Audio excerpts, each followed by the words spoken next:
As a junior who's taking the SAT for the first time, And as a senior who took it last year, we both know that the SAT is one of the most stressful times of our lives. After all, we all know that the creator of the SAT, the Educational Testing Service, or ETS, is out to get us. that's why we'd like to take you on an adventure around the world. Join us as we learn tips from the experts in venues as varied as the streets of India to Chinese Kung Fu dojos. All from the book, Up Your Score, The Underground Guide to the SAT by Larry Berger, Michael Colton, Manic Mystery, and Paul Rossi.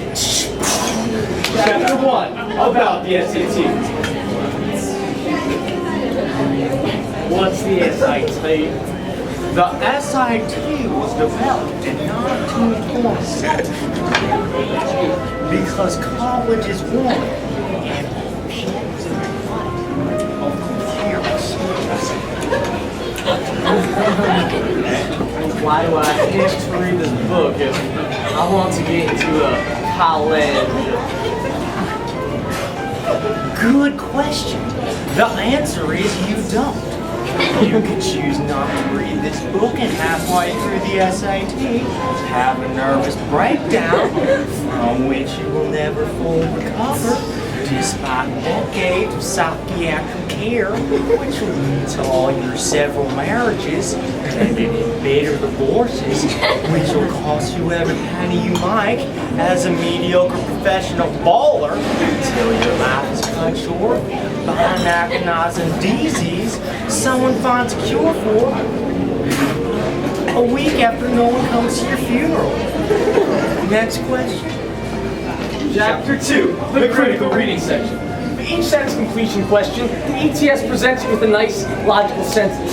The trouble is that one or two of these words are missing from it. Your job is to pick the correct missing word from amongst the 5 answer choices. All the answers may make sense grammatically, but only one of them will make sense logically. Some students consider sentence completion to be the hardest part of the available section because they test your sense of sentence logic in addition to testing your vocabulary. In the sentence completion section, as you see in the reading comprehension section, the ETS tries to be politically correct. So, if you see a sentence mentioning woman or minorities, it's probably saying something good about it. For instance, Although few in number, women in Congress have had a blank impact on a variety of issues.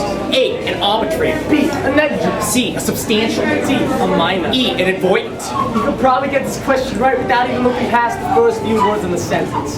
All you gotta realize is that substantial is the only positive word from amongst the 5 answers. ETS thinks that just knowing congresswomen are influential on Capitol Hill will help every girl in the SAT land do well in a test, get into a top choice college, and excel in a career. Completing passages may seem difficult because it's so long and boring. Let's face it, the passages the ETS chooses are not exactly J.K. Rowling. But that's precisely why the ETS chooses them. They're so obscure and unpopular that no student in his right mind would ever have read them before. If you don't listen to passages would put your physics teacher to sleep. Let alone a bunch of teenagers who usually sleep until noon on a Saturday. That's why you gotta learn how to pick up what's important, how to focus on reading these passages, and most importantly, how to get through them without nodding off. Chapter 3, the math section. Why was 6 afraid of 7? Because 7, 8, 9!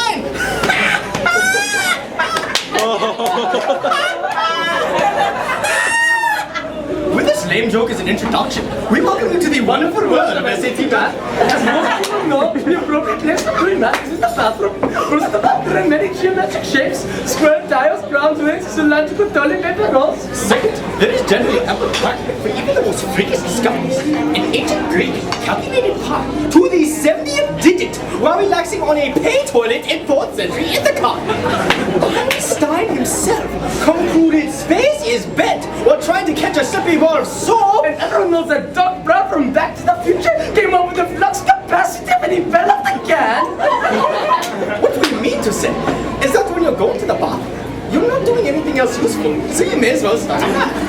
This was his idea, by the way. On the next page is a list of topics covered by the math section on the SAT. If you have trouble with very basic things, or if you need additional help with any of these topics, go talk to your teacher. Direct contact with a good teacher is far more useful than anything we can tell you. Arithmetic, algebra, Geometry! Geometry continue! Geometry continue! Father! Whoa! I get to use a calculator on the SAT! I'm gonna ace this test! Jimmy assumed he could get by in the math section of the SAT with only a calculator, blew off all his classes, and didn't bother to study at all. When test time came, Jimmy realized there was a lot more to the test than calculators. Jimmy now wanders the streets wearing only a garbage bag and bowling shoes. What's the moral of the sad tale? Don't put too much faith in your calculator. Now break for commercial. Don't you hate it when rat elephants attack you and steal your pencils? I do! On the crucial day of the test, I was carrying no fewer than 4 number 2 pencils when the tremendous elephant, foaming at the mouth, lunged out of the testing center and grabbed my writing implements! I was ticked off. But then I decided to try new and improved Oxford anti-elephant soap. It not only cleans and softens my skin, but it also keeps those pesky pachyderms away. Now I can carry as many pencils as I like, and it's improved my whole life. Now get back to work. Chapter 4, the writing session. Essay is your only opportunity within the entire SAT system to be creative. Within limits. In this section, we'll teach you how to write the kind of essay the ETS wants to see. Here's some examples of recent essay topics. Describe a previously undiscovered cause of Napoleon's defeat at Waterloo. Interpret Shakespeare's The Tempest from a Freudian standpoint. If sulfur were to mix with lithium in a highly pressurized container, what would be the result? What is the meaning of life? Show work. Oh, just kidding. No essay question will ever ask you for specific knowledge on a subject.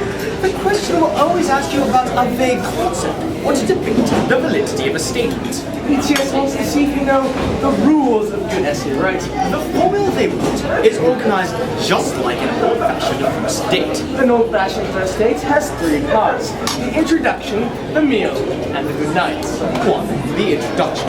You begin by getting the prospective date, the reader's attention. Perhaps you'd like to read this over dinner. 2. The meal. We recommend you divide the meal into 3 parts, during which you continue talking about the stuff you discussed in the opening, but now in greater depth. Me. Perfect guessing reader's patience, intelligence,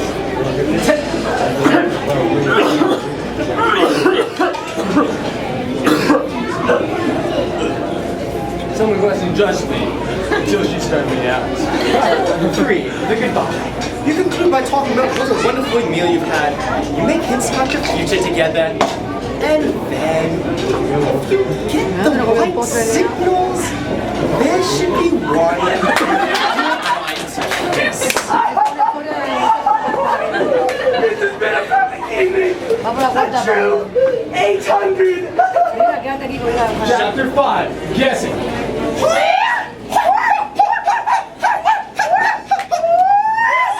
If you know right answer, don't guess.